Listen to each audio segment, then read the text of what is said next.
ഞാൻ ഈ കുട്ടിയായിട്ട് വന്ന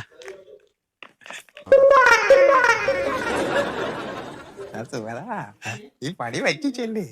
എന്ത് പണി? നീ എവിടെന്നെങ്കിലും ഒരെണ്ണത്തിനെ കൊണ്ടുവരണമെന്ന് പറഞ്ഞ ഇത്ര പെട്ടെന്ന് കൊണ്ടുവരുമെന്ന് വിചാരിച്ചില്ല. ടീച്ചറാ?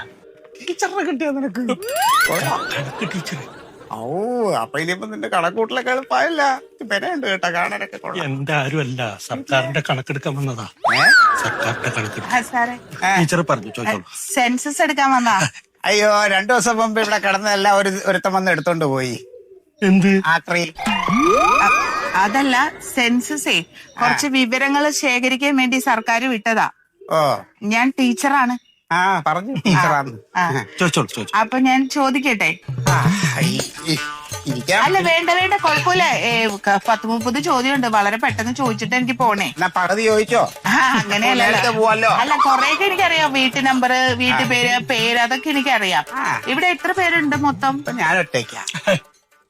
അപ്പൊ ചേച്ചിയും മകനൊക്കെ ഇല്ലേ? അവന്റെ സുനിലിന്റെ ഭാര്യ 3ാമത്തെ പ്രസവിച്ചിട്ട് അവളും സുനിലും അവരിപ്പോ അവിടെയാണ്. അപ്പൊ അവിടെ, പക്ഷെ വീട്ടിലെവിടെ ഉണ്ട്? ഇവിടെ ഇപ്പൊ എന്റെ കൊച്ചുമക്കള് 2 പേരുണ്ട്, ഞാനും ഉണ്ട് ഇപ്പൊ ഇവിടെ. എത്ര പേരുണ്ട് മൊത്തം? ഇപ്പൊ ഞാൻ മാത്രമേ ഉള്ളൂ. അല്ല, ചേട്ടനും ഭാര്യയും മക്കൾ ഇവിടെയാണോ താമസം? അല്ല, അവന് വീട് പണി നടക്കുന്നു. ഒരു മോനല്ലേ? ഒരു മോൻ. മോന്റെ ഭാര്യ ഉണ്ടല്ലോ. മോന്റെ ഭാര്യ പ്രസവിച്ച് കിടക്കുകയാണ്. ആയിക്കോട്ടെ, പെൺകുട്ടി. മോനും ഭാര്യ ഉണ്ടല്ലോ. അതുകൊണ്ട് എത്ര പിള്ളേരുണ്ട് മോന്? മോനിപ്പോ ഇവിടുന്ന് പോയ രണ്ടും രണ്ടും ഇപ്പൊ അവിടെ പ്രസവിച്ച് കിടക്കണം 1, 3. 3, 2, 5, 2, 7.